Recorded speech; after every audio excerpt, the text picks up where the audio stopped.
आजकल जो heart attack आते हैं बहुत ही साइलेंटली आता है। यंग एज के अंदर साइलेंट अटैक आना एक ऐसी घटना है जो कि हम साइंटिफिकली स्ट्रेस हार्ट अटैक को डायरेक्टली 28 से 35 साल के जो लोग होते हैं इनमें आजकल इतना ज्यादा हार्ट अटैक क्यों आने लगा है? केमिकल की वजह से एक वर्ष में करीब 3.25 लाख लोगों की हृदयघात से मृत्यु हुई है। What is CPR? American heart association ने 6 स्टेप्स बताई हैं। घी, बटर, विच इज बेस्ट और विच इज बेटर? आप आधा खुद के लिए खाते हो और आधा अपने डॉक्टर्स और अस्पतालों के लिए खाते हो। फैक्ट्री का सामान घर ना है और घर का बना हुआ चाव से खाओ। यही है यूनिवर्सल डाइट, क्योंकि ये सबके लिए राइट। कभी भी हार्ट अटैक हो तो आप ये 3 दवाइयों का सेट आप रखें। किसी को हृदयघात हो और हृदयघात का लक्षण होता है तेज छाती में दर्द होना, पसीना आना, घबराहट होना, ऐसे समय अगर वो 2 टैबलेट ले 150 मिलीग्राम की 2 टैबलेट। दिल्ली वासियों के लिए क्या एडवाइस करना चाहेंगे? आप ये देखिएगा कि आने वाले वर्षों में अस्पताल, बैंक, शॉपिंग मॉल्स इस तरह से एडवर्टाइज करेंगे कि आप हमारे मॉल में आइए, क्योंकि हमारे मॉल का आयुष्मान भारत की वजह से हमारे देश में काफी मरीज जो पहले एंजियोप्लास्टी नहीं करा सकते थे, आयुष्मान भारत की जो सुविधा है वो प्रायः इमरजेंसी हार्ट अटैक के अंदर मरीजों को। Today's guest is one of the most respected names in the cardiology and a strong champion of lifestyle medicine, not just in nation but beyond nation. He is the most respected and renowned cardiologist in Nepal, in Kathmandu, Dr. Bharat Rawat. He is the Associate Director Cardiology of Medanta Super Specialty Hospital, Indore, and he is also a lifestyle coach. He did his MD in 1994 and completed his DM in cardiology in 1998. He was formerly at Ascot Heart Institute, New Delhi. He was trained at leading international centers like Stanford Hospital, USA, Mount Elizabeth Hospital, Singapore, Soroka Medical Center, Israel, Second Red Cross Hospital, Kyoto, Japan. He has also served as Executive Director and Head of Cardiology at Norvik International Hospital, Kathmandu, Nepal. He is one of the most renowned and famous cardiologists in Nepal. He has illustrious academic and thoughtful leadership. He has numerous scientific papers presented nationally and internationally. He has written over 1,000 lifestyle and health articles. He has delivered the TED Talks called The Balance Sheet of Life. He is also the author of 2 impactful books called Healthier Lifestyle for Healthier Heart and second, Dil Se Dil Tak, Real Stories of 52 Heart Patients. He is a renowned cardiologist and also a promoter of healthy lifestyle. He doesn't just treat heart disease. He inspires people to avoid it. In India, the average age of heart attack is 30 to 38 years. Which is far more less than any developed or any developing countries. Like USA is having 52 to 58 years is the average age of heart attack. आप जान के ताज्जुब होंगे, WHO Global Health Observatory 2024 report ये कहती है कि every 33 second on global level we lost 1 life to heart attack in every 33 second. World Health Federation 2024 की रिपोर्ट कहती है कि 1 out of every 5 global death due to heart attack is Indian. We lost 1 Indian in every 5 global deaths due to heart attack. ICMR Cardiovascular Disease India Report 2023 ये कहती है कि 25 साल से 40 साल तक की उम्र के लोगों में हार्ट अटैक के चांसेस पिछले 10 सालों में 10x रेज कर चुके हैं, increase by 10x. ICMR NCD-IR 2023 report ये कहती है कि जितनी भी डेथ हार्ट अटैक से इंडिया में होती हैं, out of those 45% death are of non smokers, non drinker and non overweight. So the real question nowadays is not do you smoke or do you drink? The real question is right now, is your lifestyle and stress silently degrading or damaging your heart? Because science has confirmed that right now when you have stress, apart from stress you have poor sleep. Apart from poor sleep, you are taking so much of processed food. This lifestyle is equivalent to the lifestyle of smoking, and it is well validated by Harvard Medical School and European Cardiology Review 2024. तो इतना घबराने की आवश्यकता नहीं है. Here is a most hopeful fact. WHO Lifestyle Disease Prevention Study 2024 ये कहती है कि हार्ट अटैक के 80% केसेस सिर्फ और सिर्फ लाइफस्टाइल की वजह से थे. अगर हम अपनी लाइफस्टाइल में पॉजिटिव चेंजेस लेके आते हैं तो हम 80% केसेस को हम टाल सकते हैं. A healthy heart does not start with a treadmill or in the gym. A healthy heart starts with the awareness, its conscious choices and consistent habits. Because the strongest muscle in the body is not the heart, it is the willpower. तो आज इन्हीं important मुद्दे पे बात करने के लिए we are honored to have with us one of the renowned name in India, in MP and beyond this country, Dr. Bharat Rawat sir. Associate Director Cardiology Medanta Super Specialty Hospital Indore, and he is also a renowned lifestyle coach. Sir, we are truly honored to have you on this wonderful podcast. Thank you, and Vijay. सबसे पहले तो sir हमारे दर्शकों की तरफ से, अपनी team की तरफ से मैं आपको बहुत बहुत धन्यवाद देना चाहता हूँ कि आपने इतने बिजी शेड्यूल में से आपने टाइम निकाला है and you have come here for giving some public awareness insights to common masses. Sir, let's start with a very intriguing question. You have spent around 25 to 30 years in this medical fraternity and you have experienced so much of insights from different countries and different types of patients. So in the span of these 30 years, what kind of challenges you have faced कि आपने इतना ज़्यादा लोगों को awareness करने में इतनी मेहनत की है, तो what are the major challenges you have faced in India?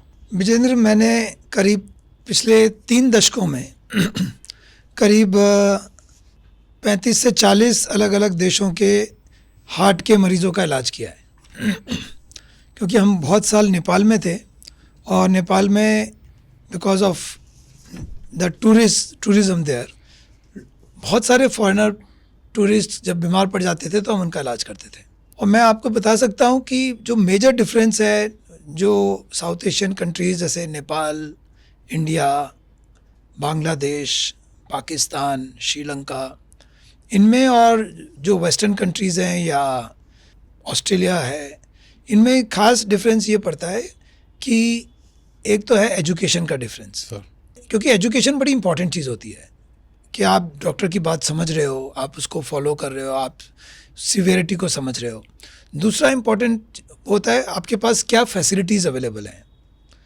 अगर मैं आपसे कह रहा हूँ कि आप लो कैलोरी खाइए और हाई प्रोटीन खाइए और गुड क्वालिटी फैट खाइए, तो ये आपके पास अवेलेबल भी है कि नहीं है? बिल्कुल। You see, third is affordability. क्या आपके पास एक अच्छी लाइफस्टाइल अफोर्डेबल है?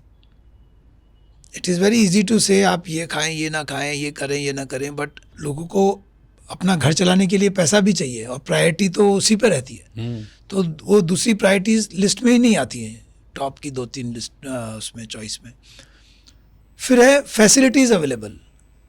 तो अगर किसी को एकाएक कुछ प्रॉब्लम हो जाए तो क्या आपके पास जहाँ आप रहते हैं उसके सबसे नज़दीक तुरंत आपका ECG हो सकता है, तुरंत कोई डायग्नोस कर सकता है, तुरंत आपके पास कोई एक्सपर्ट आपको मैनेज कर सकता है? तो ये सब चीज़ें में काफ़ी डिफरेंस है। एक जो बहुत महत्वपूर्ण बात है जो आपने भी अभी उठाई वो ये है कि हम लोग काफ़ी यंग एज में इस तरह के रोगियों को देखते हैं और ये उनकी लाइफ का पीक समय होता है।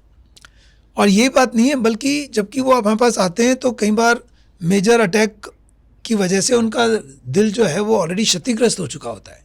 अब उसका उपचार करने के बाद भी वो पूरा नहीं ठीक होगा और ये ब्लॉकेजेस कई बार लंबे लंबे होते हैं, तो इनका इलाज करना भी थोड़ा मुश्किल होता है। हम लोगों की खून की नलियाँ भी थोड़ी सी पतली होती हैं, तो ये भी एक कारण है कि उनका इलाज करने में और दिक्कतें आती हैं। ये सब चीज़ें और साथ में डायबिटीज़ का अधिक होना हमारे देश को और एक मुश्किल में डालता है कि हम इन बीमारियों का ठीक से आसानी से इलाज नहीं कर पाते हैं। और इतनी संख्या में इस वक्त दिल के रोगी हैं हमारे देश में कि हमारे पास इस रोग का सामना करने का एक ही तरीका है और वो है कि हम खुद को इनसे बचाएं। बिल्कुल, एब्सोल्युटली करेक्ट सर। तो जैसा कि आपने बताया सर कि साउथ एशियन जो जीन्स है they are different from European और लाइक ऑस्ट्रेलियन जीन्स। इस पॉडकास्ट के लिए we have research and we have found out that कि Indian genes are prone to dyslipidemia, that's why diabetes is so common and because of diabetes heart attack cases are so common, both dyslipidemia as well as diabetes. Right sir. Now we move to public awareness. तो पहला ऐसा sign क्या होता है, जैसे कभी कभी किसी का हार्ट में कोई ब्लॉकेज होने वाली है या स्ट्रोक होने वाला है, तो what is the first and foremost sign जो इंसान को खुद ऑब्जर्व करना चाहिए अपने में या किसी और सामने में?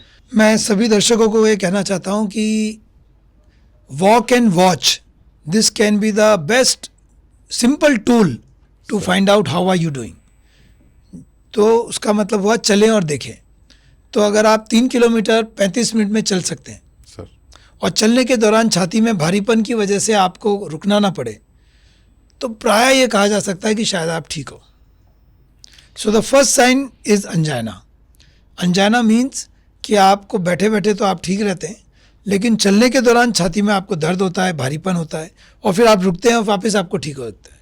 सो this is angina and this is a important sign कि हार्ट की नलियों में ब्लॉकेजेस शुरू हैं. और दूसरा जो लक्षण होता है वो होता है हृदयघात. सर और हृदयघात के वक्त होता है एकाएक तेज छाती में दर्द, पसीना आना, घबराहट होना. ऐसे वक्त अगर तुरंत ईसीजी किया जाए तो ईसीजी से आपको तुरंत पता पड़ जाता है कि ये हृदयघात का लक्षण है. जैसा कि अभी आपने कहा सर कि हमारा जो देश है सर, हमारा देश sir, it is the youth capital of the world. सबसे ज़्यादा यंग पॉपुलेशन जो वर्ल्ड की है वो इंडिया में रहती है. उसका एक नकारात्मक प्रभाव ये भी है कि हमारे यहाँ पे सबसे ज़्यादा हार्ट अटैक के केसेस हैं इन केस ऑफ यंग पॉपुलेशन.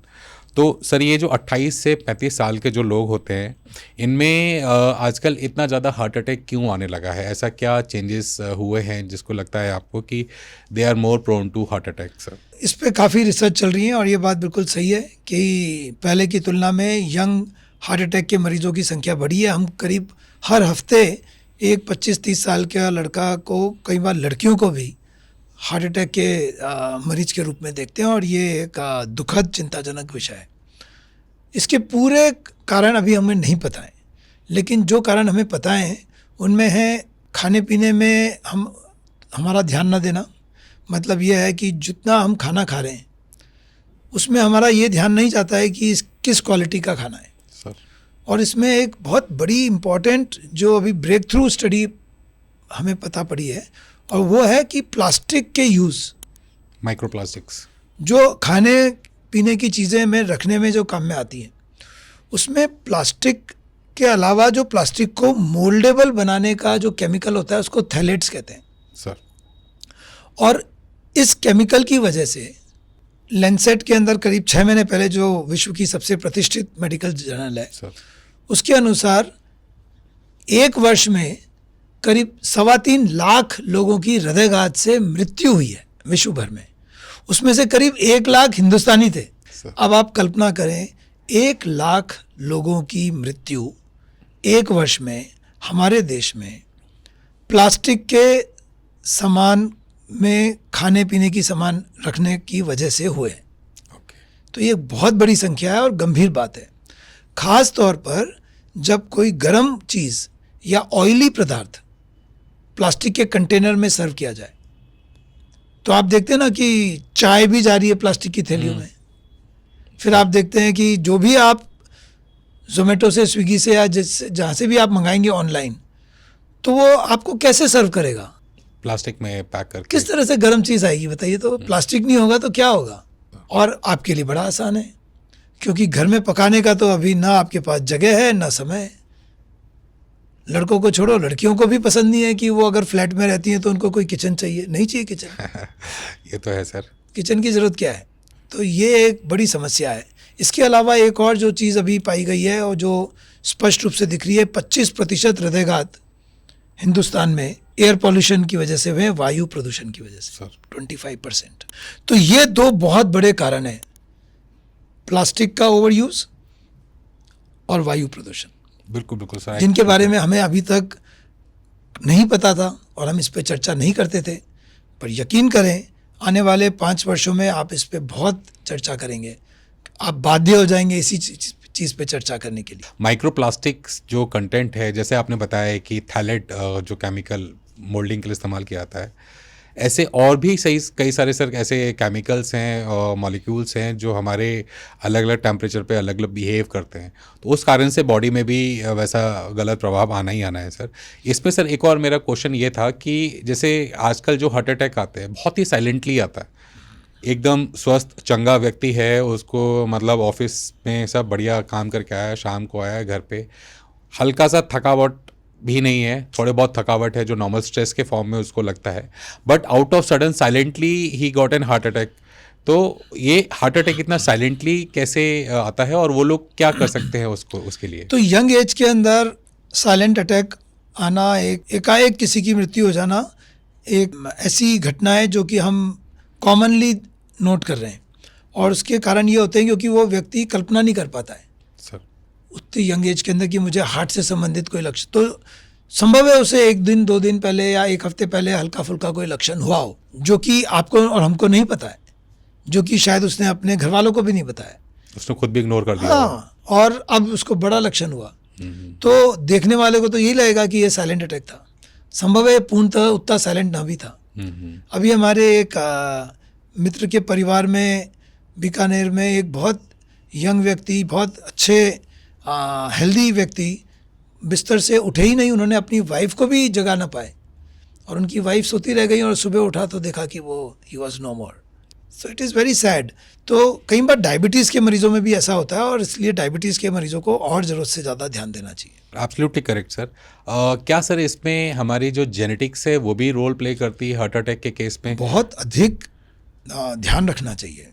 अगर आपके परिवार में किसी को हृदयघात हुआ है, आपकी मम्मी पापा भाई बहनों में चाचा चाची, पुरुषों में करीब 55 वर्ष से कम उम्र में हुआ हो और महिलाओं में 65 वर्ष से कम उम्र में हुआ हो, तो आपको बहुत अधिक ध्यान देना चाहिए, क्योंकि ये जीन्स जो हैं ये आपके अंदर भी हो सकते हैं और इसलिए दूसरों की तुलना में आपको अपना ज़्यादा ध्यान रखना है, अपना रेगुलर चेकअप कराना है और अपने डॉक्टर की सलाह मानना है।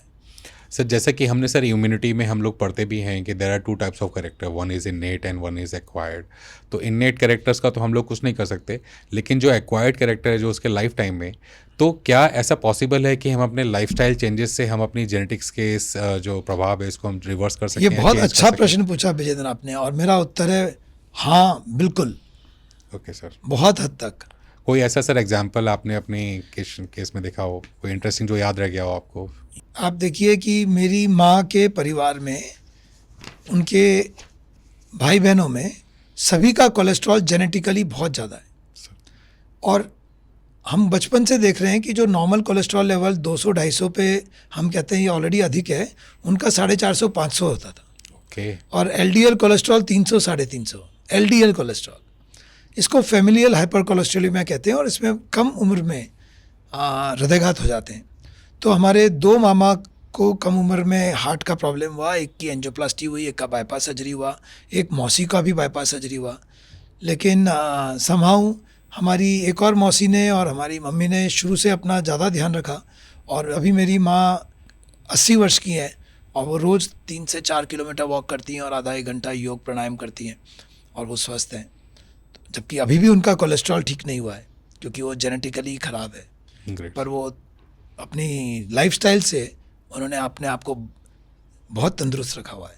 Great sir. एंड मुझे विश्वास है सर कि after listening this podcast many peoples will inspire and they will try to intense to change their lifestyle, क्योंकि कई बार लोग इसी हिम्मत से हार जाते हैं कि चलो ठीक है मेरे बाप दादा को हुआ तो अब मैं कितना बच पाऊंगा। तो इसलिए मैं उनसे रिक्वेस्ट करना चाहता हूँ, don't lose hope, reverse your change your lifestyle, make it in a good way and you'll see changes very soon. Sir अभी जैसे आपने बात की कोलेस्ट्रॉल की, cholesterol is one of the major factor in blockaging the nerve, जो veins है हमारी और आर्टरीज हैं, इनको ब्लॉकेज करता है। तो कोलेस्ट्रॉल का सर क्या कोई रिलेशन स्ट्रेस से भी होता है? क्या हम अगर ज़्यादा स्ट्रेस पे हम रहते हैं तो क्या वो स्ट्रेस भी हमारे हार्ट को डायरेक्टली इनडायरेक्टली डैमेज करता है? तो how can you explain it scientifically? Scientifically stress heart attack को डायरेक्टली प्रोड्यूस नहीं करता। स्ट्रेस के थ्रू लाइफस्टाइल जो हमारी ख़राब होती है, उस लाइफस्टाइल ख़राब होने से हार्ट की डिसीजेज बढ़ती हैं। तो ऐसा तो नहीं है कि आप चिंतित बैठे हुए हो तो आपको हृदयघात की समस्या ज़्यादा है, लेकिन चिंतित रहने के बाद आप थोड़ा सा उस अपने आप को चिंता मुक्त करने के लिए जो करने वाले हैं वो सब आपके दिल को खराब करने वाला। सर का एकदम क्लियर कट कहना है कि stress is directly not affect to the heart attack, but आप स्ट्रेस में आके अगर आप स्मोकिंग करते हैं, आप दारू पीते हैं या कुछ और ऐसे आप तत्व लेते हैं जो आपकी बॉडी को, या कोई ऐसी एक्टिविटी करते हैं आप जो रात को देर से सोते हैं, आप कम सोते हैं, आप सुबह देर से उठेंगे, आपकी एक्सरसाइज करने का मूड नहीं होगा, सर आपका ब्लड प्रेशर बढ़ने लग जाएगा, आपका वजन बढ़ने लग जाएगा, उसके बाद आपको शुगर बढ़ सकती है। तो ये सब एक लूप है सर। हाँ, तो इसलिए स्ट्रेस डायरेक्टली इफेक्ट करता है हार्ट अटैक को, we can say that. Sir अब एक बहुत बड़ी और इम्पॉर्टेंट एस्पेक्ट है विल पावर सर। जैसे कि we have already stated that strongest muscle in our body is not heart, it is will power. अब विल पावर जो है लोगों में कैसे डेवलप की जाए so that they can build and maintain this healthy habits and उसको sustain भी कर पाएं सर? देखिए, बहुत सारी अच्छी पुस्तकों में, जैसे कि आपने पढ़ी है जेम्स क्लियर की एटॉमिक हैबिट्स, बहुत सारी चीज़ों का पुस्तकों में क्लियरली मेंशन है कि पहले तो आप प्रायोरिटाइज करें और अच्छी चीज़ों को करने का तरीका आसान बनाएं, मुश्किल चीज़ों को अपने से दूर रखें, मतलब ख़राब चीज़ों को मुश्किल बनाएं. तो जैसे अगर आपको लगता है कि आपको ये चॉकलेट का पीस नहीं खाना है या ये लड्डू नहीं खाना है, तो उसको रोज़ सामने अपने डाइनिंग टेबल पे रखिए और सुबह शाम देखते रहिए. ये तो तरीका ठीक नहीं है सर. तो if you don't want to smoke, if you don't want to take alcohol, अभी जाके पहले पूरा साफ कर दीजिए, इनको अपनी पहुंच से दूर करिए और उस रास्ते से मत जाइए. तो ये एक उस ग्रुप में मत जाइए, उन पार्टीज़ में मत जाइए, ऐसे लोगों के साथ ना बैठें. तो ये एक तरीका है. तो सब कुछ डायरेक्टली विल पावर के भरोसे छोड़ना ठीक नहीं है, कहने का मतलब ये है. और दूसरा ये है कि आप अपनी प्रायोरिटीज़ को अपने सामने रखो सर. आप विचार करें कि आपका दिल आपके खुद के लिए और आपके घर वालों के लिए कितना महत्वपूर्ण एक अंग है. आपका स्वास्थ्य कितना इम्पोर्टेंट है सर. अगर आप उस प्रायोरिटी को कॉन्स्टेंटली अपने सामने रखेंगे तो स्वतः ही आपके मन में इच्छा होगी कि यार मैं इससे काम ना करूं जिससे कि कल मुझे कोई गंभीर रोग लग जाए. और यही चीज़ आपको ये सोचना है कि आपके छोटे बच्चे हैं, कल आपको कुछ हो गया तो फिर उनकी देखरेख कौन करेगा, ये आपकी जिम्मेदारी है. आप परिवार के व्यक्ति हैं. तो अगर तो आपका परिवार है और आपकी जिम्मेदारियां बची हुई हैं और आप अभी भी अपने परिवार से मोहब्बत में हैं, तो मुझे लगता है कि आपको अपनी प्रायोरिटीज़ नहीं भूलना चाहिए और जो आपके स्वास्थ्य के लिए अच्छा है, जितना आप कर सकते हैं उतना आपको करना चाहिए. बिल्कुल एब्सोल्युटली करेक्ट. मैं इसमें सर एक और चीज़ इसमें ऐड ऑन करना चाहूँगा कि हमारी फैमिली और जो हमारी कैरियर अपॉर्चुनिटीज़ है उसका तो एक डर रहता ही रहता है, लेकिन इंसान को खुद भी देखना चाहिए कि उसको खुद में मज़ा आ रहा है कि नहीं आ रहा है लाइफ जीने में. बिकॉज लाइफ में सिर्फ भीगना इंपॉर्टेंट नहीं है, रेन को एंजॉय करना is also very important thing sir. Very nice. And sir अगर आपको ये गाइड करना हो कि मिनिमम 30 मिनट एक्सरसाइज जो है, जैसे या तो लोग वॉक करते हैं, कुछ रनिंग करते हैं, कुछ जिम करते हैं, तो व्हाट इज़ मोस्ट रिकमेंडेबल कि हाँ मिनिमम इतना तो आपको करना ही चाहिए सो दैट आपका हेल्थ ठीक रहे? ये भी एक अच्छा प्रश्न है विजेंद्र. खास तौर से मैं सभी दर्शकों को कहना चाहता हूँ कि इन दिनों अब विंटर्स आ रही हैं सर, और ये जो 3-4 महीने विंटर्स के हैं इसमें हमें आउटडोर पॉल्यूशन का ध्यान रखना है. मैं तो अपना एक AQI मॉनिटर अपने साथ लेके चलता हूँ और ये जो मॉनिटर है इसकी वजह से हम देख सकते हैं कि AQI क्या चल रहा है. सर. तो आप देखेंगे कि अर्ली मॉर्निंग में और सूरज ढलने के बाद शाम को AQI ख़राब हो जाता है, काफ़ी बढ़ जाता है. और धूप जब निकल रही होती है तब AQI ठीक रहता है. Okay. क्योंकि ठंड की वजह से ये जो सारे पार्टिकल्स हैं वो नीचे रहते हैं और हमारे नाक के आसपास रहते हैं, तो यू डायरेक्टली ब्रीथ देम. तो आपको ऐसा लग सकता है कि आप मॉर्निंग वॉक के लिए जा रहे हैं सुबह 6 बजे 6:30 बजे, but you may not realise कि it may not be good for your health. उल्टा आपको और नुकसान कर रहा है. और अगर आपके नज़दीक कोई हाथ ताप रहा हो, कोई धुआं फैला रहा हो, तो smog and smoke it's a deadly combination. मेरा ये निवेदन है कि इन दिनों तो जहाँ तक हो सके एक्सरसाइज घर में करना चाहिए. बेहतर है, जैसे आपने पूछा 30 मिनट है मेरे पास, तो 30 मिनट में क्या करें. मैं आपसे निवेदन करूँगा 30 को 40 मिनट कर लें. 30 मिनट आप कुछ एरोबिक एक्सरसाइज करें और 10 मिनट प्राणायाम करें. Okay. हफ्ते में 2 बार मसल्स को स्ट्रेंथन करने के कुछ एक्सरसाइज करें. और जो अगर एक ही एक्सरसाइज मुझे आपको बताना हो तो मैं कहूँगा कि आप 10 सेट सूर्य नमस्कार के लगा लें. Okay. वो आप अपने कमरे में लगा सकते हैं जहाँ AQI बहुत अच्छा है, और 10 सेट सूर्य नमस्कार का धीरे धीरे लगाएं. उसके बाद में 10 मिनट प्राणायाम कर लें और हफ्ते में 2 बार डंबल्स ले लीजिए, 3 किलो के 5 किलो के डंबल्स लेके, और अपने अपर लिम्ब की मसल्स को बनाने का प्रयास करिए. Sir. So I think this would be by and large good for everyone. महिलाओं की तुलना में पुरुषों को थोड़ा अधिक एक्सरसाइज करने की ज़रूरत पड़ती है. सर.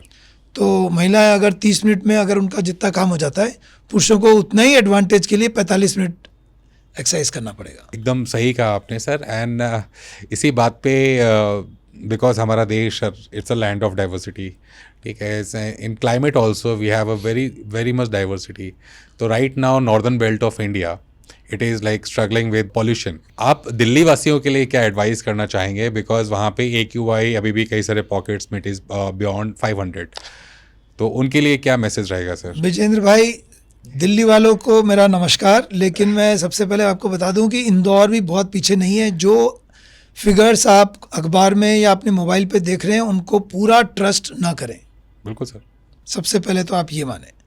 तो जब आप अपने मोबाइल में देख रहे हैं कि मेरे शहर का AQI 106 है, 108 है, 120 है, संभव है कि वो 200 के आसपास हो, तो सबसे पहले मुझे ऐसा लगता है कि अब आने वाले 2 से 5 वर्षों में प्रत्येक व्यक्ति अपने AQI मॉनिटर लेके ही घूमेगा और वो खुद चेक करेगा कि AQI कितना है उसके आसपास। आप ये देखिएगा कि आने वाले दिनों में, आने वाले वर्षों में अस्पताल, बैंक, शॉपिंग मॉल्स इस तरह से एडवर्टाइज करेंगे कि आप हमारे मॉल में आइए, क्योंकि हमारे मॉल का AQI इतना रहता है, और वो कॉन्स्टेंटली डिस्प्ले करेंगे कि आप सुरक्षित हैं यहाँ पर। ये फैक्ट है सर, कई सारे डेवलप्ड नेशन पे ऐसा हो भी रहा है अभी भी करेंटली। तो वो कॉन्स्टेंटली दे विल डिस्प्ले कि what is the AQI। Because मैं क्यों आऊँगा आपके बैंक में या आपकी मॉल में या आपके मूवी थिएटर में if I am not sure कि वहाँ का AQI कितना है। तो AQI is a very very important consideration. और कुछ चीज़ें तो आपके हाथ में नहीं है आप, क्योंकि अगर AQI को आप एक्यूटली कैसे कम करें वो तो आपके बस में नहीं है। हालांकि हम सबको कंबाइनली प्रयास करना चाहिए, और उसको कैसे करें वो एक बहुत अलग चीज़ है। इंडिविजुअल लेवल पे क्या है, कम्युनिटी के लेवल पे क्या है, और पॉलिसी के लेवल पे क्या है। एक बहुत ही बेसिक जो टूल है उसका तो सिंपल लाइफ है। जितना आप सिंप्लिसिटी से जीने के लिए तैयार हो जाओगे उतना ही आप भी स्वस्थ रहेंगे और पृथ्वी भी स्वस्थ रहेगी।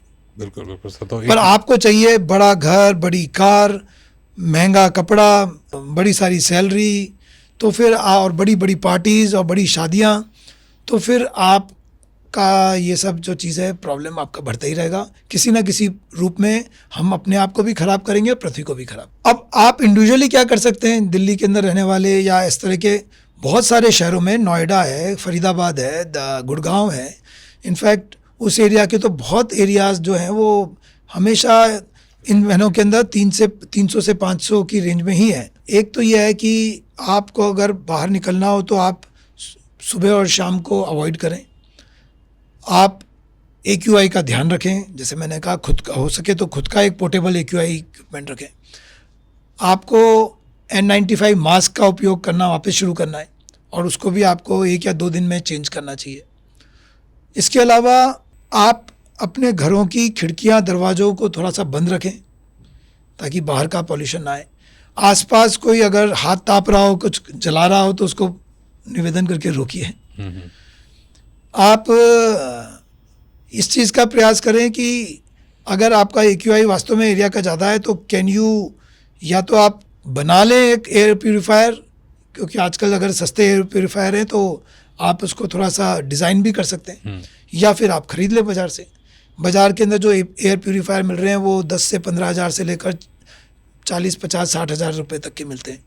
और कुछ ऐसे लोग हैं जो जुगाड़ू टाइप, जो एक सामान्य कुछ इक्विपमेंट्स खरीद के, एक फ़ैन के साथ में आप एक कुछ इक्विपमेंट्स लगा के और उसको आप घर पे एयर प्यूरीफायर के रूप में तैयार कर सकते हैं। वो सस्ते पड़ते हैं। मुझे लगता है इन सब चीज़ों का ध्यान रखना चाहिए। इसके अलावा और चीज़ ये है कि घर में आप जहाँ तक हो सके अपने खुद का भी किचन का एग्जॉस्ट फैन वगैरह का यूज़ करें ताकि और ना बढ़े, कोई चीज़ जलाए ना घर के अंदर। और हमने कहा मम्मी एक सांकेतिक वो तरीके से हम पूजा कर लेते हैं। अब हम कुछ समय के लिए ये इसको भी ना जलाएं, क्योंकि वहाँ पर भी AQI मॉनिटर रखने से काफ़ी AQI बढ़ जाता है उतनी देर में। तो ये सब कुछ छोटी मोटी चीज़ें हैं, पर मुझे ऐसा लगता है कि ये इस चीज़ पे तो बहुत चर्चा होने वाली है अब आने वाले दिनों में, और ये एक बहुत ही गंभीर विषय है। अगर हम लोग इस टाइम पे अगर हम लोग नहीं जागे, नहीं अवेयर हुए, तो हम लोग बहुत सारी जानें ऑलरेडी गंवा रहे हैं, हम और ज़्यादा जानें इसमें गंवा जो लोग बच्चे हैं, जो बुजुर्ग हैं, जो बीमार हैं ऑलरेडी, जिनको हार्ट का, लंग्स का या कैंसर का ऑलरेडी रोग हो चुका है, उन्हें और ज़्यादा विशेष ध्यान देने की ज़रूरत है। एंड इसमें एक और फैक्ट है सर कि आजकल जो हमारा खाना पीना है सर, जो खान पीन जो भी हमें प्रोडक्ट्स जो मार्केट में अवेलेबल हो रहे हैं, एक और मेजर समस्या है हमारे देश में, दैट इज़ फूड अडल्ट्रेशन। तो आजकल के समय में इतना ज़्यादा अडल्ट्रेशन बढ़ गया है, फिर भी सर अगर हम बात करते हैं घी, बटर और जो भी चीज़ है या जो भी हमारे जो अभी नए किचन में ज़्यादातर इस्तेमाल होते हैं, तो इसमें विच इज़ बेस्ट और which is better, what you can say, कि क्या एनिमी है, क्या हमारा फ्रेंड है? पहली बात तो मैं ये कहना चाहता हूँ कि खाने पीने में सबसे पहले हम ये समझें कि हम लोग अधिकतर ज़्यादा खाते हैं। तो पहला तो मेरा सबसे ये निवेदन है कि थोड़ा सा हम कम खाएं। आप आधा खुद के लिए खाते हो और आधा अपने डॉक्टर्स और अस्पतालों के लिए खाते हो। दूसरा मैं कहना चाहता हूँ कि जहाँ तक हो सके घर का खाएं, घर में बना हुआ खाएं। तीसरा है कि शाम का खाना थोड़ा और जल्दी करें, चबा चबा कर खाएं। और बहुत महत्वपूर्ण बात यह है कि जो तेल है, जो उसको बार बार गर्म कर दिया गया है, वो विषाक्त हो जाता है। तो जब भी आप किसी ठेले वाले से आप कचौरी समोसा ले रहे हैं, आपसे ये नहीं कहता है कि सर आप रुक जाओ, थोड़ा सा मैं नया तेल डाल रहा हूँ फिर आपको देता हूँ। वही तेल जब तक काला ना हो जाए पूरा, वो तो उसी तेल में नई नई कचौरियाँ आती रहेंगी। So that's a trans fat. इसी तरह से आपने कहा बटर वगैरह, तो जो भी आप डेयरी प्रोडक्ट्स जो यूज़ होते हैं आपके बेकरी में, they are of not good quality, क्योंकि वो गुड क्वालिटी का आपको प्योर फॉर्म देगा तो वो पैसा नहीं कमा पाएगा सर। तो अगर आपको घी लेना है तो मेरा निवेदन है कि आप घर में बनाएं और 1 चम्मच घी खा लें। तेल का उपयोग भी कच्ची घानी का तेल लें, कोल्ड प्रेस, और वो भी 10 ml पर पर्सन पर डे के हिसाब से लें। हो सके तो एक सब्जी बिना तेल की बनाएं घर में। ओके। मोटे तौर पे अगर देखा जाए तो ये समझ लें कि खाने का सामान खेत से मंगाएं, किचन में उसे पचाने योग्य बनाएं, फैक्ट्री का सामान घर ना आए, और घर का बना हुआ चाव से खाएं। यही है यूनिवर्सल डाइट, जो कि है सबके लिए राइट। क्या बात है सर, एकदम बहुत बहुत शानदार सर। एंड आई बिलीव कि अगर लोग इसका अनुसरण करेंगे तो डेफिनेटली अपने और अपने लोगों की, काफ़ी लोग की जान बचा सकते हैं सर। एंड इसमें जैसे अभी आपने चर्चा की थी ट्रांस फैट की sir, in India there are some state also which are banning this regular, जो बार बार जो तेल गरम करते हैं, जैसे केरला है sir. Kerala they have made a law recently कि अगर कोई भी 2 बार से ज़्यादा अधिक अगर कोई तेल गरम करता हुआ उसी में मिलता गया तो दे विल बी पनिश्ड और फाइंड ऑल्सो सर। तो इस तरीके के इनिशिएटिव्स हमारी गवर्नमेंट भी कहीं ना कहीं धीरे धीरे ले रही है sir. And also government is also on a right path कि हाँ, कि एटलीस्ट धीरे धीरे सही लोग में फिटनेस की मानसिकता को थोड़ा बढ़ावा दे रहे हैं सर। एंड इसी में डाइट में अभी आपने बात की, तो what about the difference between the plant-based diet, non-veg diet? तो इसमें as per the geography, as India is a land of diversity, because हम coastal area में बात करें तो coastal area में they have a lot of fish and seafoods. पहाड़ों में बात करें तो they have lot of red meat also, white meat के red meat भी वहाँ ज़्यादा मिलता है, वो खाते हैं. It also depends on survival also. तो would you consider plant-based diet or this non-veg diet? कि जहाँ तक हो सके प्लांट बेस्ड डाइट लेना है, whole food plant based, Okay. that should be the idea.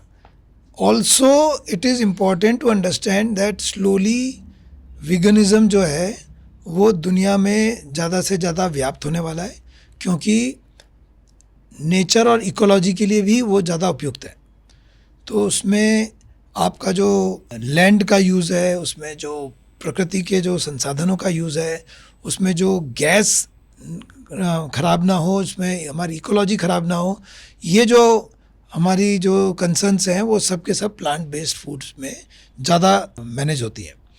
अब अगर किसी को नॉन वेजिटेरियन फूड खाने की इच्छा है या ज़रूरी लगता है तो उसको उसकी मात्रा कम करनी चाहिए। Fish in general is considered to be healthy for heart. अब हम तो नहीं खाते हैं, लेकिन अगर जो लोग खाते हों वो लोग दे कैन अंडरस्टैंड कि if it's but again it should be grilled fish and not too much of oil. Similarly dairy products को भी हम लोग वेजिटेरियन फूड नहीं मानते, because even dairy is an animal product. तो डेयरी का भी उपयोग कम करना चाहिए इन जनरल। तो ये भर भर के गिलास दूध पीना और चाय में दूध और कॉफ़ी में दूध, इन सब का हमको उपयोग कम करना चाहिए।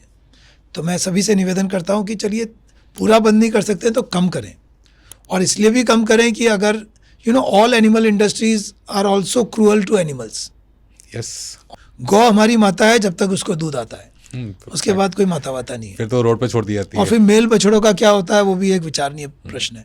किस तरह से उनको हम बार बार प्रेग्नेंट करना चाहते हैं, यही बात अंडों पे लागू होती है. तो कोई भी चीज़ अगर आप एक इंडस्ट्री के रूप में यूज़ करेंगे और उसको मुनाफे के लिए यूज़ करेंगे तो फिर क्रुएलिटी तो उसमें डेफिनेटली आना ही आना है.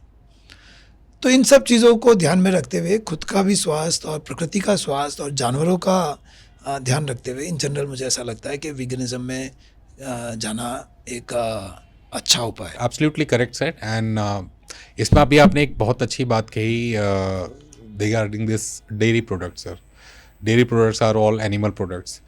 तो आजकल जो भी अभी रिसर्च है और जो करंट स्टेटस है इंडिया में, people are more prone to lactose intolerance. That's right.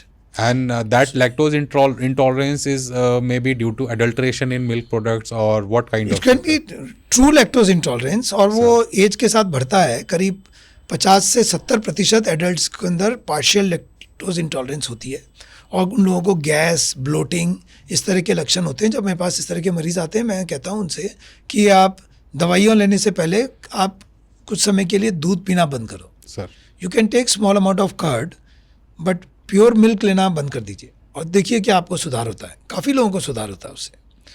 और मैं ये भी कहना चाहता हूँ कि आप सोया मिल्क ले सकते हो, आलमंड मिल्क ले सकते हो.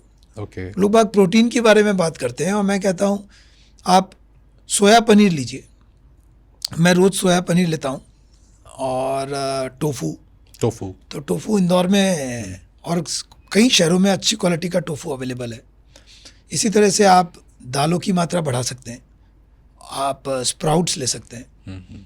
सेटॉन एक तरीका होता है कि आटे से किस तरह से ग्लूटेन प्रोटीन निकाला जाए. ओके. तो बहुत आसान तरीका है सेटॉन बनाने का कि आप आटे को गूंथ लें और आधे किलो आटे को अगर आप गूंथ के फ्रिज में रख लें और उसको अगले दिन निकाल के थोड़े थोड़े पानी में रखकर उसको मैश करते रहें हल्का हल्का और उसका सफ़ेद पानी निकालते रहें. तो ऐसे 7-8 बार करने के बाद वो आधा किलो आटा जो है वो 50 ग्राम सेटॉन बचेगा. ओके. उसको आप चिल्ले के रूप में किस तरह से आप पका के खा सकते हैं. तो वही करीब 25 ग्राम प्रोटीन दे देगा आपको. That's a very solid source of pure protein, which is the richest vegan protein. That is called seton, and it is very easy to make. It's the first time sir. मैं तो मुझे आज पहली बार पता चला इस सेटॉन के बारे में. एंड आई बिलीव कि कई सारे लोगों को इस कन्वर्जेशन से ये चीज़ पता चलेगी and they definitely try to make this seton and try to get more proteins in their habit, in their lifestyle habit. And now we come to next part कि खाना पीना तो ठीक है सर, बट खाने पीने के अलावा भी हमारी एक लाइफस्टाइल होती है. एक मेजर पार्ट है हमारा दिन डेली शेड्यूल का, दैट इज स्लीप. हमारी एक सर्काडियन रिदम है, बायोलॉजिकल साइकिल है सर, तो उसमें स्लीप बहुत इंपॉर्टेंट रोल प्ले करती है. तो how sleep is related to this heart attack, how sleep is directly like causing heart attack. Sleep will actually do lot of repairing in our body, Okay. recovery. और काफ़ी सारे जो inflammatory processes हमारी body में शुरू हो जाते हैं with age and with some toxic substances, उन सब का इन्फ्लेमेशन भी स्लीप के दौरान कम होता है, घटता है. तो इसलिए स्लीप तो असेंशियल है. अब ये इंडिविजुअल पे वेरी करता है कि किसी को 6 घंटे में अच्छी नींद आ जाती है, किसी को 7-8 घंटे लगते हैं. पर good quality sleep is important.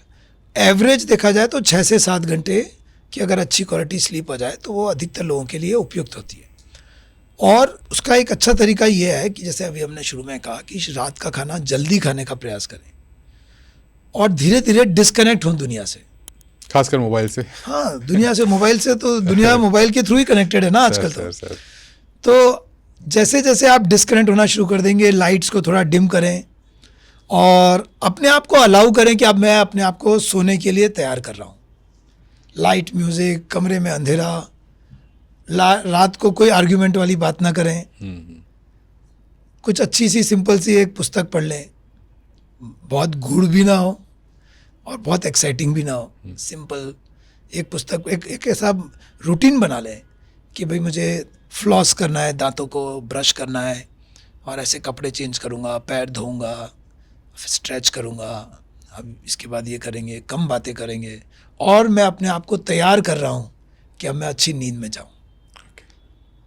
और मैंने ये नींद अर्न करी है, ये मेरा राइट है, रिक्वायरमेंट भी है और अधिकार भी है बिल्कुल कि मैं अब सोऊंगा।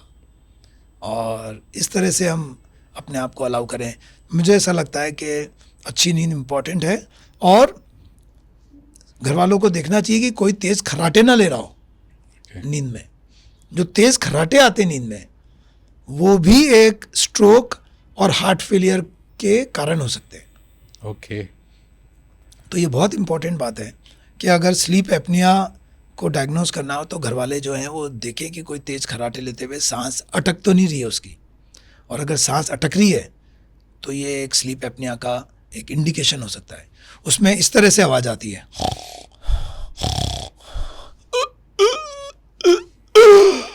ऐसा। ओके। तो ये जो गैप होता है 5, 7, 10 सेकंड का, इसको हम कहते हैं एपनिया, अपनी and this can be dangerous. ऐसे मरीजों का वेट बढ़ता है, ऐसे मरीजों का ब्लड प्रेशर बढ़ा हुआ होता है। ये मरीज दोपहर में खाना खाने के बाद इन्हें झपकी सी आती है, दे फील स्लीपी। अगर इनको आप लंच के बाद में हाईवे पे छोड़ दो तो ये कहीं ना कहीं ठोक देंगे अपनी गाड़ी को। ओके। काफ़ी सारे हाईवे पे एक्सीडेंट्स उन्हीं ड्राइवर्स की वजह से होते हैं जिन्होंने रात को ड्रिंक लिया, डिनर लिया हैवी, खूब खर्राटे लिए रात को, और फिर लंच लेके और ड्राइव करने बैठ गए। Okay. So 23% of road accidents in highways are because of such reasons. तो ऐसे केस में sir what should be the first? So the first thing is early dinner, no alcohol, reduce your weight, and still if there is a problem then sleep expert get sleep study done. Okay. नींद की जांच होती है, उसमें वो देखते हैं कि आपके खर्राटे सामान्य खर्राटे हैं या डेंजरस खर्राटे हैं। और अगर डेंजरस खर्राटे हैं तो कुछ केसेस में ENT सर्जन्स कुछ छोटी मोटी सर्जरी करके उसको ठीक कर सकते हैं। अन्यथा एक CPAP की मशीन आती है जो 40,000 से 60,000 रुपये के आसपास की होती है, वो रात को लगा के आपको रोज़ सोना है। बहुत मरीजों का ब्लड प्रेशर और दिन भर की थकान, स्लीपीनेस काफ़ी सुधर जाता है ओके। CPAP को लगाने से, सीप आपको लगा। और उनका पूरा लाइफ बदल जाता है। बिल्कुल sir, absolutely correct. And I believe कि इस तरीके के चेंजेस अगर लोग लेके आते हैं तो डेफिनेटली कहीं ना कहीं उनकी लाइफस्टाइल को और उनके आसपास काफ़ी फ़ायदा हो, क्योंकि सर ये बहुत कॉमन है खर्राटे लेना, और खर्राटे लेने की इंटेंसिटी भी लोगों की बहुत अलग अलग होती है और बहुत अलग तरीके से होती है।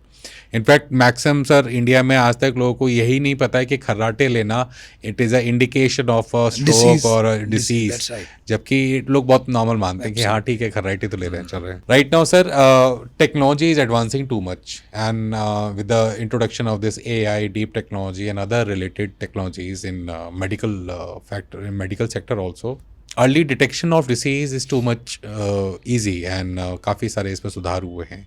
इनफैक्ट ट्रीटमेंट और सर्जरीज में भी काफ़ी सुधार हुए हैं। तो in the field of cardiology sir, आपने रिसेंटली पिछले 5 सालों में ऐसी कोई डेवलप्ड टेक्नोलॉजी देखी है कि AI के आने से it would be more better, और क्या रिसेंट टेक्नोलॉजीज अभी चल रही हैं सर? देखिए, ये बात सही है कि टेक्नोलॉजी से हर क्षेत्र में काफ़ी चीज़ें आसान हुई हैं और उसमें इम्प्रूवमेंट हुआ है। जो चीज़ें पहले नहीं कर सकते थे वो आसानी से कर पा रहे हैं। लेकिन इन टेक्नोलॉजी का एक दूसरा एस्पेक्ट ये भी है कि जब वो टेक्नोलॉजी सिर्फ डायग्नोसिस को बढ़ाने में लगी हो, ओके। और उस डायग्नोसिस को हाथ में लेके अब इस इंफॉर्मेशन का करा क्या जाए, अगर ये आपको ये ना पता हो तो फिर वो डायग्नोसिस तक पहुंचकर आप थोड़े से खो जाते हो। इस चीज़ को इस तरह से समझें कि अनफॉर्चुनेटली विगत 20 से 30 वर्षों में डायग्नोस्टिक फील्ड में तरक्की हुई है यहाँ तक, और थेरापेटिक फील्ड में तरक्की हुई है यहाँ तक। सर मतलब ट्रीटमेंट में हम उतने आगे नहीं बढ़ रहे हैं, डायग्नोसिस में हम बहुत आगे बढ़ रहे हैं। अब अगर आपने इतना सब कुछ डायग्नोसिस कर भी लिया और करने के बाद आपको पहुँचे आप इसी चीज़ पे कि भाई साहब अपना BP का ध्यान रखो, अपने शुगर का ध्यान रखो, अपने डाइट का ध्यान रखो, नींद का ध्यान रखो, मूड का ध्यान रखो, तो वो तो आप यहाँ पे भी कर सकते थे। ये तो है। उसके लिए इतना डायग्नोसिस करने के बाद ही सुधरने की ज़रूरत क्या है? हाँ, ये हो सकता है कुछ लोग तभी सुधरना चाहें, लेकिन बहुत से लोग फिर वहाँ पहुँचकर ज़रूरत से ज़्यादा इलाज भी करा बैठते हैं, थोड़े से घबरा भी जाते हैं, थोड़े से तनावग्रस्त भी हो सकते हैं। तो ये एक डबल एजेड स्वॉर्ड है। कि किसका कितना डायग्नोसिस किया जाए, because sometimes diagnosis can become the disease. Fact है सर.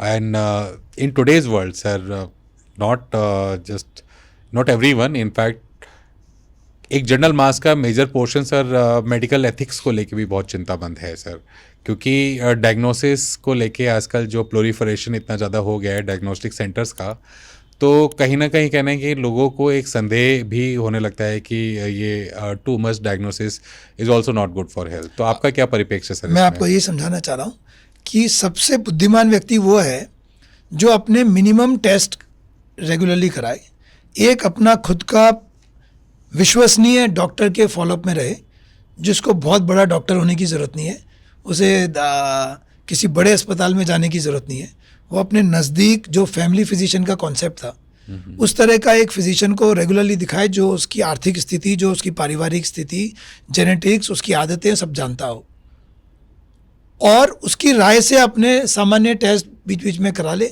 मेरे हिसाब से बीपी, शुगर, ये रेगुलरली जांच करना चाहिए. कोलेस्ट्रॉल साल 2 साल में एक बार कभी करा लीजिए, जिसका बढ़ा हुआ वो ज़्यादा कराए, जिसका ना बढ़ा हुआ वो 5 साल में एक बार कराए. ईसीजी साल में एक बार करा लो. बाकी बहुत सारे टेस्ट लगातार आपको हार्ट के लिए कराने की ज़रूरत नहीं होती है. जैसे मैंने शुरू में बताया था, वॉक एंड वॉच, चल के खुद ही देख लो कि आपको अगर भारीपन लग रहा है तो फिर डॉक्टर से सलाह करिए. बाकी सब चीज़ों का भी साथ में ध्यान रख लीजिए कि आप टोबैको नहीं ले रहे हैं, आप अल्कोहल नहीं ले रहे हैं, आप रात को जल्दी सो रहे हैं, आप एक्सरसाइज कर रहे हैं, दिन में 8-10 बार हंस रहे हैं, तो डाइट का ध्यान रख रहे हैं. तो मुझे लगता है कि ये सब करने से आपको उतना ही बेनिफिट मिल जाएगा जितना कि बहुत सारी जांचें करके आप वहाँ बैठ जाओ. फैक्ट है sir. And now we talk about angioplasty sir. हम लोग देखते हैं कि मैक्सिमम स्ट्रोक के केसेस में जो फर्स्ट स्टेप रहता है हमारा, जो क्योर का मेन स्टेप है, दैट इज़ एंजियोप्लास्टी सर. तो in the field of this angioplasty, क्या उसका कोई अल्टरनेटिव सर्जरी या ट्रीटमेंट आया है सर अभी टेक्नोलॉजी में? तो एंजियोप्लास्टी हार्ट अटैक के मरीजों के लिए तो एक बहुत महत्वपूर्ण तरीका है इलाज करने का. लेकिन अब जो लोग हार्ट अटैक के मरीज़ जो अफोर्ड नहीं कर सकते हैं एंजियोप्लास्टी को, जो ऐसी जगहों पे जहाँ एंजियोप्लास्टी उपलब्ध नहीं है, उनको खून पतला करने का एक क्लॉट बस्टर इंजेक्शन होता है, वो भी दिया जा सकता है. कल ही हमारे अस्पताल में एक सज्जन थे, उनका हमने एक क्लॉट बस्टर इंजेक्शन दिया और आज उनकी एंजियोग्राफी करी तो ब्लॉकेज नहीं था. ओके. तो उससे साफ हो गया. अगर वो दम तुरंत समय पे दिया जाए तो उसका फ़ायदा होता है. आयुष्मान भारत की वजह से हमारे देश में काफ़ी मरीज़ जो पहले एंजियोप्लास्टी नहीं करा सकते थे वो अब करा सकते हैं सर. अनफॉर्चुनेटली ये जो आयुष्मान भारत की जो सुविधा है वो प्रायः इमरजेंसी हार्ट अटैक के अंदर मरीजों को उपलब्ध नहीं हो पाती है, क्योंकि वो उसका एक तरीका है कि आप एंजियोग्राफी करें, उसको अपलोड करें, फिर उसका अप्रूवल आएगा, फिर आपकी एंजियोप्लास्टी होती है सर. तो जो एक्यूट हार्ट अटैक के मरीज़ हैं उन्हें प्रायः आयुष्मान भारत का लाभ एंजियोप्लास्टी के रूप में नहीं मिलता है सर. उनको क्लॉट बस्टर इंजेक्शन देकर आईसीयू में मैनेज कर सकते हैं और फिर अगले दिन उनको एंजियोग्राफी करके और फिर बाद में उनकी एंजियोप्लास्टी होती है. पर फिर भी आयुष्मान भारत से बहुत सारे दिल के रोगी जो पहले एंजियोप्लास्टी या बाईपास सर्जरी नहीं कर पाते थे, हमारे अस्पताल में करीब 4-5 एंजियोप्लास्टी और 2-3 बाईपास सर्जरी रोज़ पूर्णतः निःशुल्क आयुष्मान कार्ड में हार्ट के मरीजों के ऑपरेशंस निःशुल्क होते हैं. बिल्कुल सर. अभी जैसे आपने आयुष्मान योजना की बात की, एंड वी बिलीव कि it gives a very good ray of hope to many poor और हाँ, इसका भी मिसयूज़ नहीं होना चाहिए. हाँ, क्योंकि फिर वो वापस ख़राब कर देता है. हम कभी कभी पढ़ते हैं कि किसी पर्टिकुलर अस्पताल में या कहाँ पर उसको थोड़ा सा मिसयूज़ कर लिया गया, तो मुझे लगता है हम सबकी ये जिम्मेदारी है कि उसका मिसयूज़ ना हो, क्योंकि एक टैक्स से इकट्ठा करा हुआ एक सरकारी फंड है, इसका प्रॉपर यूज़ हो, जहाँ ज़रूरत हो उतना ही यूज़ हो और इसका ओवर यूज़ भी ना हो, ये भी हम सबकी जिम्मेदारी है. इसमें सर मैं एक और ऐड ऑन करना चाहूँगा, because we are here to talk rational thing और ट्रू थिंग.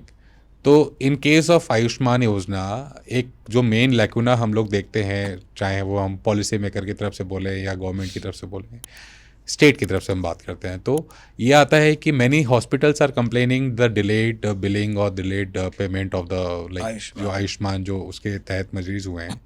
तो क्या सही में जो आजकल जो हमारा कॉर्पोरेट है, मतलब हॉस्पिटल, हेल्थ केयर सेक्टर में, private sector, are they really struggling with this kind of I am sure there must be some struggle, but I am sure कि दैट सम मतलब regular payments are still coming, because इसीलिए वो continue है. हाँ तो अधिकतर corporate hospitals अगर continue कर पा रहे हैं, क्योंकि जहाँ तक मैं समझता हूँ बाध्यता तो नहीं है कि आप करें कि ना करें, सर. और फिर भी कंटिन्यू कर रहे हैं, तो मिलता तो होगा ही.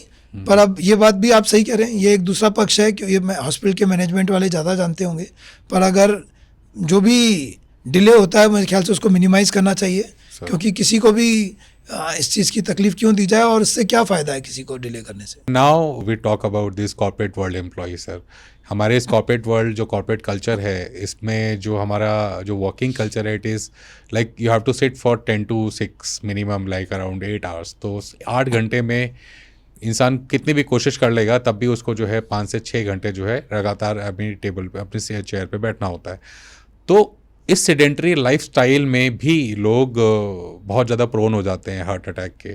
तो क्या ऐसे चेंजेस उनको लाने की ज़रूरत है इन कॉर्पोरेट वर्ल्ड कि वो हार्ट अटैक के केसेस से थोड़ा सा अपने आप को बचा ये सकें? बड़ा अच्छा प्रश्न है विजेंद्र, और मैं कुछ टिप्स देना चाहूँगा. पहला टिप तो मैं ये देना चाहूँगा कि आप अपनी पानी की बोतल अपने साथ रखें, और मैं इसलिए कह रहा हूँ ताकि आप प्लास्टिक का बोतल यूज़ ना करें, है ना. और पानी का बोतल अपने साथ रखें, और सारे समय बीच बीच में पानी पीते रहें थोड़ा थोड़ा. इसके 2 फायदे हैं. एक तो आप डिहाइड्रेशन से बचेंगे, और दूसरा आपको बार बार नेचर का कॉल आएगा, और उसकी वजह से आप उठ के जाएंगे, यूरिन करेंगे, वापस आएंगे. सर. कम से कम ये काम आपके लिए कोई और नहीं कर सकता है. तो इस बहाने से आप उठोगे. लगातार एक जगह पे आधे घंटे से ज़्यादा या 1 घंटे से ज़्यादा बैठना आपके लिए ठीक नहीं है. तो किसी पर्पस के लिए आपको उठना चाहिए. तो that was number 1, water bottle. Number 2, अपने छोटे छोटे काम खुद करने का प्रयास करें. बिल्कुल आलस ना करें. अगर आपको कोई पेपर किसी और डेस्क से चाहिए तो बुलाई मत कि भैया तुम लेकर आओ. क्यों ना आप खुद ही उठ जाएं और खुद जाइए और उस पेपर को लेकर आइए, या किसी को देना है तो खुद देकर आ जाइए. इससे आप थोड़े से फ्रेश भी हो जाओगे. आपकी आंखों के लिए भी अच्छा है कि मॉनिटर से थोड़ी देर के लिए आप आंखें दूर करेंगे. सर. तीसरा मैं ये कहना चाहता हूँ कि अपनी बिल्डिंग के अंदर जहाँ तक हो सके लिफ्ट का उपयोग ना करें, और सीढ़ियों का उपयोग करके जाएं. सीढ़ियों का उपयोग करके नीचे आएँ, मत खड़े रहिए लिफ्ट के पास. तो दूसरे लोगों को भी फ़ायदा होगा कि एक बंदा तो चलो सीढ़ी से ही जा रहा है, और आपके लिए तो बहुत फ़ायदा है. सर. चौथा ये कहना चाहता हूँ कि अपनी कार को थोड़ा सा दूर पार्क करिए. झगड़िए मत उस स्पॉट के लिए जो बिल्कुल नज़दीक है, वो आप दे दीजिए किसी और को, और अपनी कार को जहाँ जितना दूर पार्क करिए, फिर आप चलते हुए जाएं. हाँ, पॉल्यूशन का ध्यान रखिए, अगर ज़रूरत है तो मास्क लगाएं, लेकिन साल के 12 महीनों में से शायद 8 महीने तो ठीक ही हैं. तो थोड़ा सा दूर पार्क करने से भी फ़ायदा है. और आखिरी में एक और चीज़ है, वो है कि जो खाने पीने की चीज़ें हैं, या तो अपने कैंटीन वालों को कहें कि भाई तू होश में बनाओ, सब लोग कलेक्टिवली उसको समझाएं कि कम तेल का खाना बनाएं, और या फिर आप अपने घर से कुछ लेकर आएँ. और मैं सबसे निवेदन करना चाहता हूँ कि कम से कम एक फ्रूट और एक खीरा, ये 2 चीज़ें अपने साथ ज़रूर घर से लेकर आएँ. संतरा हो सकता है, केला हो सकता है, एक खीरा भी लाना बड़ा आसान है, और इसको आप दिन में कभी भी अपने अप्रोप्रिएट टाइम में बीच में आप ब्रेक के समय ले सकते हैं. Absolutely correct sir. और इसमें मैं एक और चीज़ इसमें ऐड ऑन करना चाहता हूँ सर, कि the importance of knowing CPR in corporate world, it is also very much essential. आजकल जो हम मानसिकता देखते हैं लोगों की हमारे देश में, वो ये होती है कि जब तक ये मेरे साथ घटित नहीं हुआ है तब तक मुझे टेंशन लेने की जरूरत नहीं है. अरे कोई नहीं, हो रहा है, क्या ज़रूरत है हमें जानने की. जब तक लोग अपने सामने कोई इंसिडेंट नहीं देखते हैं तब तक लोग उतने सीरियस नहीं होते हैं.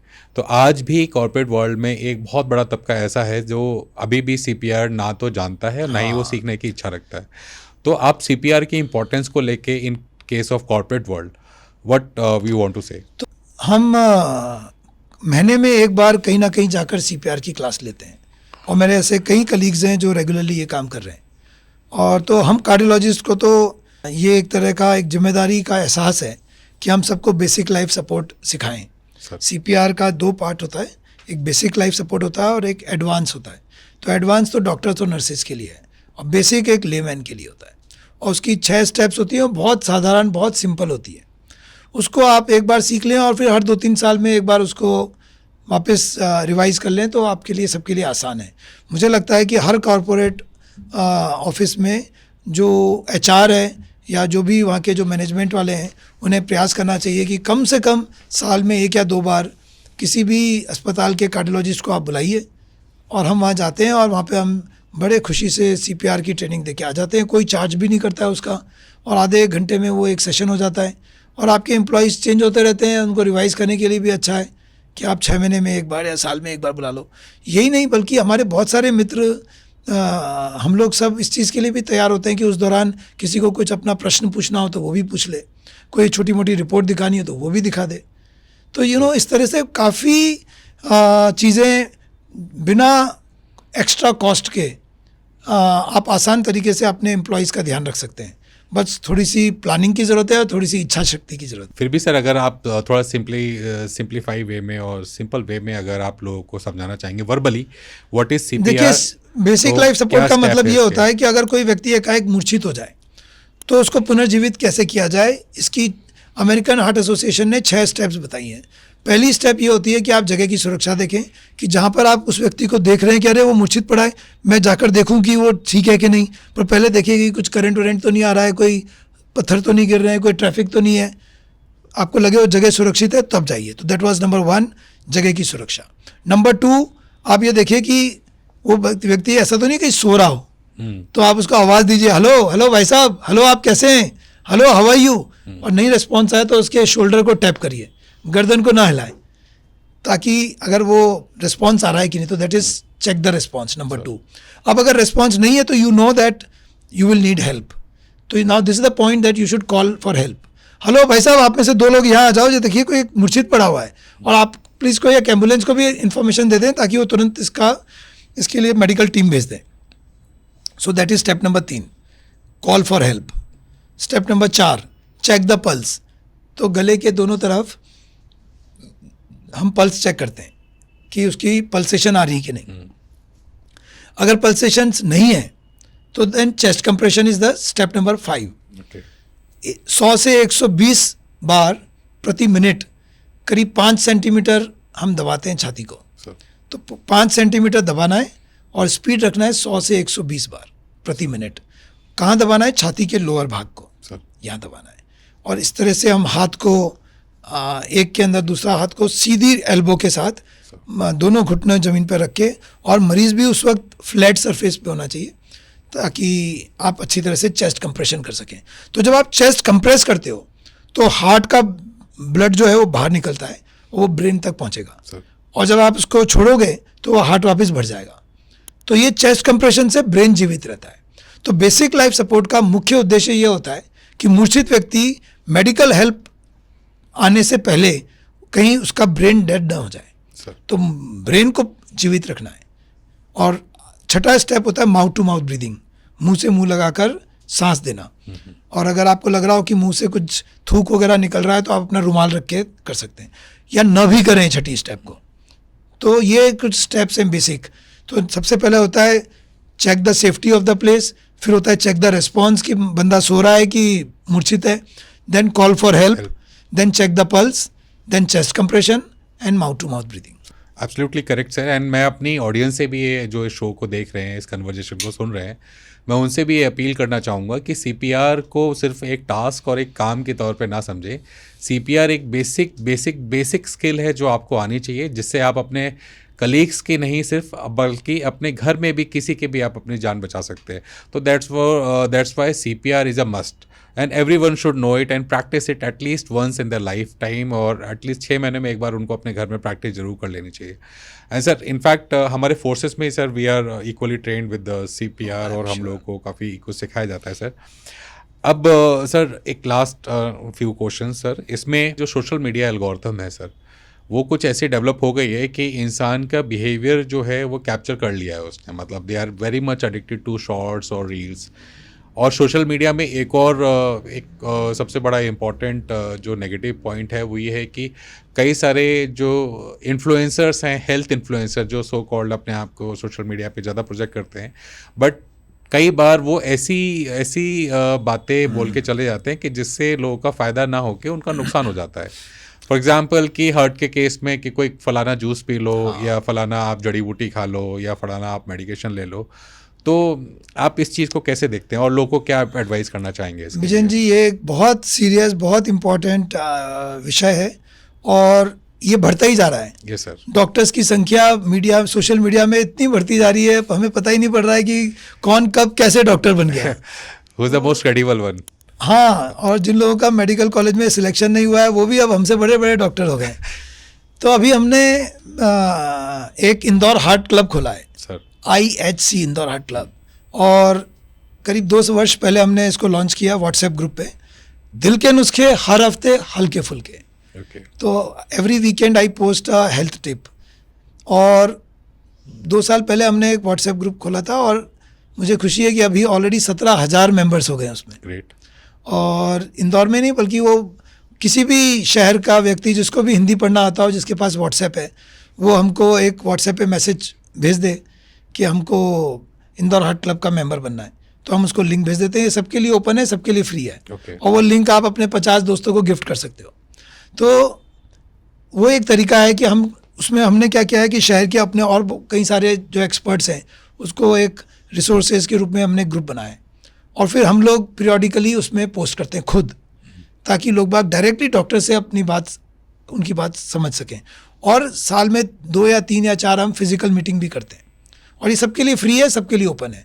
मुझे बहुत खुशी है कि 2 दिन पहले एक सज्जन जयपुर से आए, वो वहाँ पे एक सीनियर बहुत बड़े अस्पताल के डायरेक्टर हैं, और उन्होंने कहा कि डॉक्टर साहब, ये इंदौर हार्ट क्लब के बारे में हमें पता पड़ा है, अब हम चाहते हैं जयपुर हार्ट क्लब भी खोलें। ग्रेट। और मुझे बड़ी खुशी है, मैं चाहता हूँ कि देश के हर बड़े शहर में लोकल लैंग्वेज के अंदर इस तरह से हार्ट क्लब्स खुलने चाहिए, जो कि लोगों को घर बैठे कुछ हर हफ्ते कुछ नुस्खा मिल जाए, जो कि सत्य हो, सिंपल हो और डराए ना। और क्रेडिबल हो साथ साथ। एग्जैक्टली, सत्य हो। बिल्कुल। एंड आई बिलीव कि जो भी लोग ये सुन रहे हैं, and they must check first the credibility of that particular information जब भी आपको सोशल मीडिया पे कुछ भी हेल्थ या कुछ भी चीज़ देखे हेल्थ के रिगार्डिंग, क्योंकि आपकी बॉडी को एक एक्सपेरिमेंट करने के लिए एक गिनी पिग नहीं है जिस पे आप एक्सपेरिमेंट कर सके अपने ऐसे इन्फ्लुएंसर्स। मैं सभी दर्शकों को कहना चाहता हूँ कि you are all welcome to join Indore heart club. Great sir. And I assure you कि बहुत सारे लोग जो हमारा ये शो देख रहे हैं, जो सुन रहे हैं, उनमें से कई सारे लोग मोटिवेट होंगे और वो डेफिनेटली ज्वाइन करेंगे इंदौर हेल्थ क्लब। एंड इसी तरीके की प्रैक्टिस हर एक सिटी में we try to replicate it on at our level also. Now sir, एक मिस इन्फॉर्मेशन, जो इसको हम मिस इन्फॉर्मेशन कह लें या फैक्ट कह लें, कि इंटरनेट पे वायरल है कि always you carry a packet. लोग कुछ प्रमोट करते हैं इंटरनेट पे कि आप ये 3 दवाइयों का सेट आप रखें, कभी भी हार्ट अटैक हो तो आप हॉस्पिटल आने से पहले ये 3 दवाई को इस्तेमाल करें। तो क्या ऐसा सही में कुछ ऐसा करने की आवश्यकता है लोगों को? अगर किसी को हृदयघात हो, और हृदयघात का लक्षण होता है तेज छाती में दर्द होना, पसीना आना, घबराहट होना, ऐसे समय अगर वो 2 टैबलेट डिस्प्रिन की ले, 150 मिलीग्राम की 2 टैबलेट, तो उससे हृदयघात से मृत्यु की संभावना 25% कम हो जाती है। बाकी दवाइयों की उतनी अहमियत नहीं है। सॉर्बिट्रेट तो मेरे ख्याल से कई बार ब्लड प्रेशर घटाकर मरीजों का नुकसान भी कर सकती है। ओके। तो हृदयघात के वक्त हम प्रायः सॉर्बिट्रेट नहीं देते।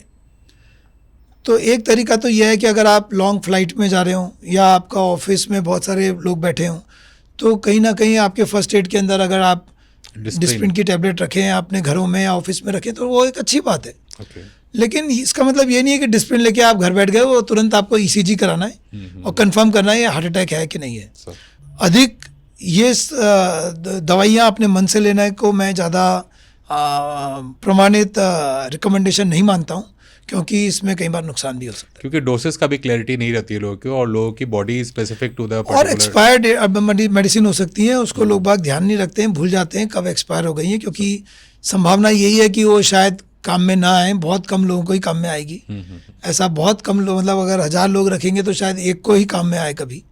तो हो सकता है कि 999 जो बची हुई है वो एक्सपायर भी हो जाएंगी, तो उन्हें शायद ना पता हो सर कि वो एक्सपायर हो गई है, तो उसका भी ध्यान रखना चाहिए। One more question sir, in India sir we are lagging behind, we Indian medical practitioners, जबकि मेरा मानना ऐसा है, हमारी रिसर्च से भी ये पता चला है कि Indian doctors, they are the backbone of major developed nation, वहाँ का जो हेल्थ केयर इंफ्रास्ट्रक्चर है, वहाँ का बैकबोन में इंडियन डॉक्टर्स और Indian medical practitioners they play a important role. जबकि अगर हम अपने इंडिया की बात करते हैं सर, इंडिया में right now health care is the most cheapest among the like बाकी कंट्रीज से अगर हम तुलना करते हैं तो इंडिया में हेल्थ केयर वो काफ़ी चीपेस्ट होता है। स्टिल इसके बावजूद भी we Indians we are lagging too much behind in the medical research. खासकर जो आपने जैसे बताया कि थेरेपेटिक रिसर्च जो है वो काफ़ी कम हो रही है और बाकी नेशन से हम काफ़ी पीछे छूट रहे हैं। तो as per your experience what kind of advice you want to give to policy makers so that they should focus on this part also, so that हम लोग देखिए, रिसर्च की बात डायरेक्टली फंड्स पे रिलेटेड होती है सर। ये बहुत बड़ा एक विषय है और पेचीदा विषय है, क्योंकि फंड्स नहीं है रिसर्च के लिए। और जिन डेवलप्ड कंट्रीज़ की आप बात कर रहे हैं उनमें जो रिसर्च के लिए फंड्स दिए जाते हैं उसकी हम कल्पना भी नहीं कर सकते हैं। ओके। और वही एक मुख्य कारण है। मुझे लगता है कि अगर यंग डॉक्टर्स को या सीनियर डॉक्टर्स को किसी भी को भी टीम बनाने को कहा जाए और किसी एक पर्टिकुलर टॉपिक पर रिसर्च करने को कहा जाए तो वो अपना करियर और अपना समय उसमें तभी लगाएगा जबकि उसको क्लियरली ये पता हो कि मैं अपना कोई फाइनेंशियल नुकसान नहीं कर रहा हूँ ये करके। तो in my opinion that is number one cause, that do we have funds for a good quality research. तो पॉलिसी मेकर्स सर, हमारा जो पूरा बजट का जीडीपी का अराउंड 1.5% ही हेल्थ केयर सेक्टर में जाता है, तो क्या ऐसा पॉसिबल नहीं है कि हम अपना फंड किसी तरीके से बढ़ाएं? क्योंकि sir research is the only thing जिससे हम टेक्नोलॉजिकली हम बाकी देशों से हम आगे निकल सकते हैं या हम थोड़ा अपने आप को और प्रोग्रेस कर सकते हैं। वो तो मुझे लगता है कि आपका जीडीपी बढ़े या आप अपने दूसरे एरियाज से आप फंड्स को घटा पाओ। कभी ऐसा हो कि इस दुनिया में थोड़ी सी शांति हो, अधिकतर फंड्स तो डिफेंस में जाता है। वही सर। तो अगर दुनिया में थोड़ी शांति रहे और टेररिज्म वगैरह ना हो तो बहुत सारा बेकार का जो फंड है सभी देशों का जो डिफेंस में जा रहा है वो वहाँ से उसको मोबिलाइज करके बहुत सारे यूज़फुल कामों में जा सकता है। Unfortunately but that is the situation. That is the situation that we have to deal with. And हम लोग सिर्फ ऑप्टिमिस्टिक हो सकते हैं सर कि हाँ एक दिन जरूर रिसर्च में थोड़ा पैसा ज़्यादा डाल, क्योंकि sir PPP model is also successful in various sectors. तो क्या पीपीपी मॉडल के तहत भी कई सारे हॉस्पिटल्स देखो ना चल रहा है। अब ये जो आयुष्मान भारत है वो यही तो है। मेरे ख्याल से पब्लिक से ज़्यादा प्राइवेट हॉस्पिटल्स इसमें पार्टिसिपेंट्स हैं, तो इससे अच्छा मॉडल क्या है। And you have in your a good experience in Medanta Super Specialty Hospital. So I want to ask question about Medanta Super Specialty Hospital. So you have a particular department of cardiology here. You are the associate director there. So what kind of initiatives that this specific to this hospital they have taken कि ताकि लोगों में भी एक awareness और बढ़ सके sir? मुझे लगता है सबसे ज़्यादा तो उन्होंने हमें अलाउ कर रखा है। हम लोग यहाँ पे करीब 5 सीनियर कार्डियोलॉजिस्ट इस वक्त अस्पताल में हैं और 2 ने और ज्वाइन किया है। तो हम लोग को सब ने अलाउ कर रखा है।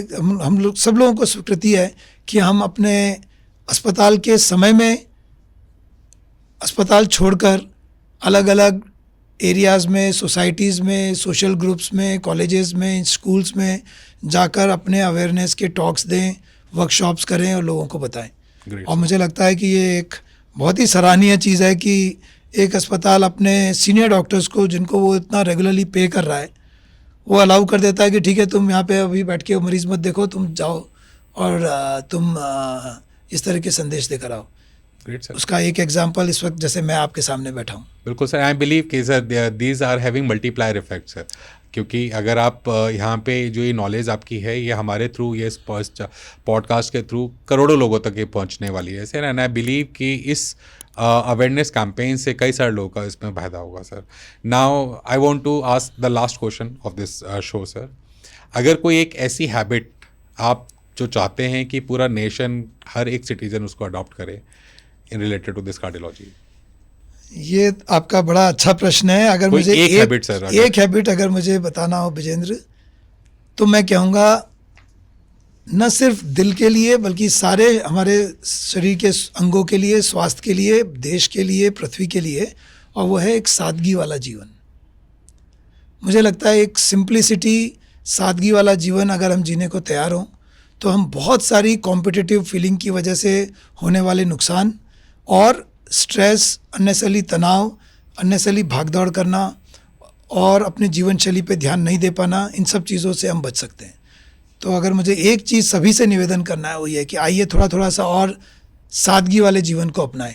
क्या अच्छा हो कि कल आपको कोई ऐसे याद करे कि यार विजेंद्र, अच्छा हाँ, वो बहुत ही एक सिंपल सा सादगी वाला जीवन व्यतीत करने वाला व्यक्ति था। उसको बड़ी कारें, बड़ा घर, बड़ा सूट, बड़ा महंगी घड़ियाँ, महंगा मोबाइल दिखाने का, लोगों को इम्प्रेस करने का शौक़ नहीं था। वो बड़ी पार्टियाँ, बड़ी बच्चों की महंगी शादियाँ नहीं करता था। तो क्या हम ऐसे सादगी वाला जीवन जी सकते हैं? बिल्कुल सर, एब्सोल्युटली करेक्ट। एंड बहुत अच्छी आपने ये लाइंस कही, और इसमें मैं आप ही के इस पूरे वक्तव्य में से एक शब्द मैं उठाना चाहूँगा, and I want to take this opportunity कि मैं उसको दोबारा से कहूँ कि जैसा कि सर ने कहा कि एक बहुत इम्पॉर्टेंट जो फैक्ट है हमारे देश में वो है कि हम आधा खाना अपने लिए खाते हैं, आधा खाना हम डॉक्टर्स के लिए खाते हैं। तो कृपया आज से हम कोशिश कर सकते हैं कि हम अपना जो भी हम खाना खाते हैं उसको हम 10% रिड्यूस करें, और धीरे धीरे करते करते हम उसको 40 to 50% पे लेके आए सर।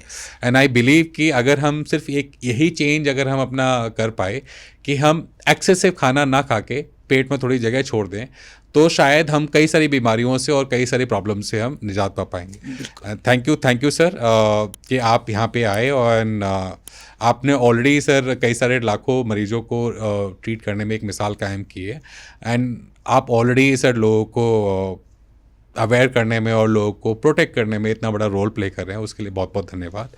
आज के समय में we have learn various things जो कि रिलेवेंट है हमारे लिए एंड हर एक कॉमन मास के लिए, एंड वी लर्न दैट कि heart disease is not just a medical problem, it is a problem of lifestyle, problem of awareness, and problem of discipline, majorly discipline sir.